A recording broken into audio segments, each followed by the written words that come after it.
ऋषिकेश के सभी कांग्रेस के दोस्तों, बहनों और भाइयों, मैं थैंक यू डोईवाला कांग्रेस कहने के लिए और आप सबके लिए मैं एक बार ताली पीटना चाहता हूँ कि बकत बहुत अच्छा, बहुत अच्छा।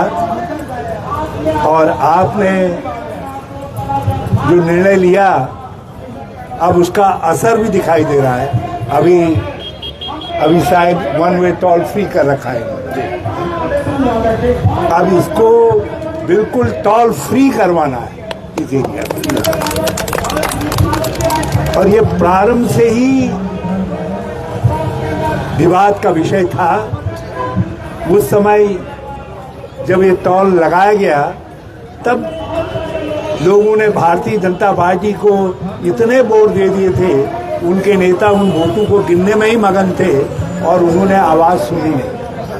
और यदि उस समय भारतीय जनता पार्टी के स्थानीय नेतृत्व ने जनता की आवाज़ सुनी होती, लोगों की आवाज़ सुनी होती, तो आज ये जो टोल प्लाजा अब डेथ प्लाजा के तौर पर पहचाना जा रहा है, ये स्थिति नहीं आती।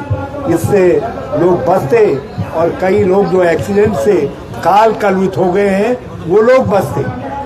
ये यदि कहीं पे फेलियर है तो सत्ता के अहंकार में डूबी हुई भारतीय जनता पार्टी और उनके नेतागणों की विफलता है, जो उनके नेतागणों की विफलता है।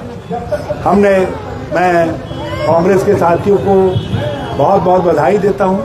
आपने 2-3 बार इस बात का प्रयास किया और आज जो आपने डंका बजाया उसी का परिणाम है कि बहुत सारी और ताकतें भी सब आपके साथ इस लड़ाई में जुट गई है।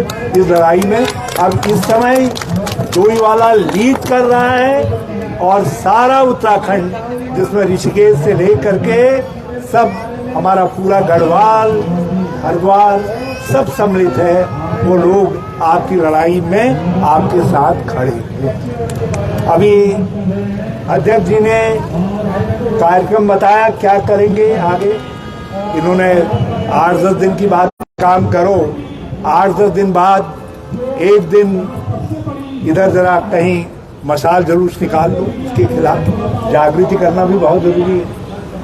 एक आध दिन और जो हस्ताक्षर अभियान है उसको भी जरा सा और तेजी से आगे बढ़ाओ, लोगों को लगे, ताकि इस लड़ाई में सबको, आम जन को भी जोड़ा जा सके और सत्ता में घबराहट पैदा की जा सके। इसके बाद एक दिन जिलाधिकारी, डीएम और सीएम, इन चीज़ों के लिए 2 लोग जिम्मेदार हैं, या डीएम या सीएम।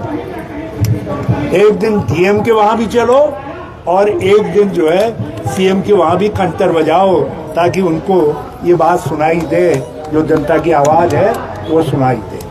और यदि तब भी ये नहीं मानते हैं तो एक आध दिन तालाबंदी और करो एनएचआई में, उस दिन पूरी पार्टी को इन्वॉल्व करो। हमारा जो प्रांतीय नेतृत्व है सब लोगों को बुलाओ, एक संयुक्त रूप से वहाँ तालाबंदी करते हैं एनएचआई में और गिरफ्तारी देते हैं। और उस पर भी मामला नहीं बनता है तो उसके बाद यहाँ एक बार इसी सड़क में चक्का जाम करके जो है हम लोग इसको यहाँ गिरफ्तारी देने का काम करेंगे। ये पूरा कार्यक्रम आप बनाइए अध्यक्ष जी।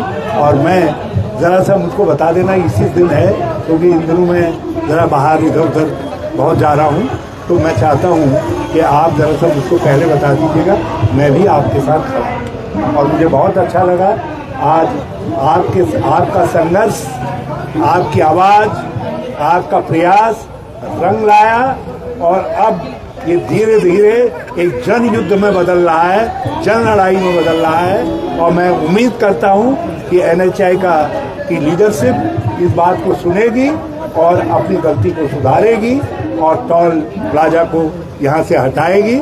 और जो अनावश्यक लोगों पर ये टोल देना पड़ रहा है, क्योंकि इस टोल की कहीं कोई औचित्य संगत नहीं है। यदि आप बाहर से आने वालों के लिए ले रहे हैं तो आप इसको कहीं और हटाइए। और आप उन लोगों से ले रहे हैं या तो जो टोल से एग्जेम्प्टेड होने चाहिए, प्लाजा के, NHI के जो सराउंडिंग के लोग हैं जिनकी जमीनें ली गई है, उनसे ये टोल नहीं लिया जा सकता। और पूरे आधे से ज्यादा गढ़वाल ऐसा है जो इसका उपयोग ही नहीं कर रहा है। केवल 5-7 किलोमीटर उनको मजबूरी में उपयोग करना पड़ रहा है। या तो उनके लिए वैकल्पिक रोड बना दो, वो उधर से निकल लेंगे, आप उनसे खाली 100-150 रुपया वसूल कर रहे हो। गरीब लोग आते हैं ऊपर से टैक्सियाँ। धन्यवाद देता हूँ, आप सबका बहुत बहुत धन्यवाद और मीडिया के दोस्तों का भी बहुत धन्यवाद।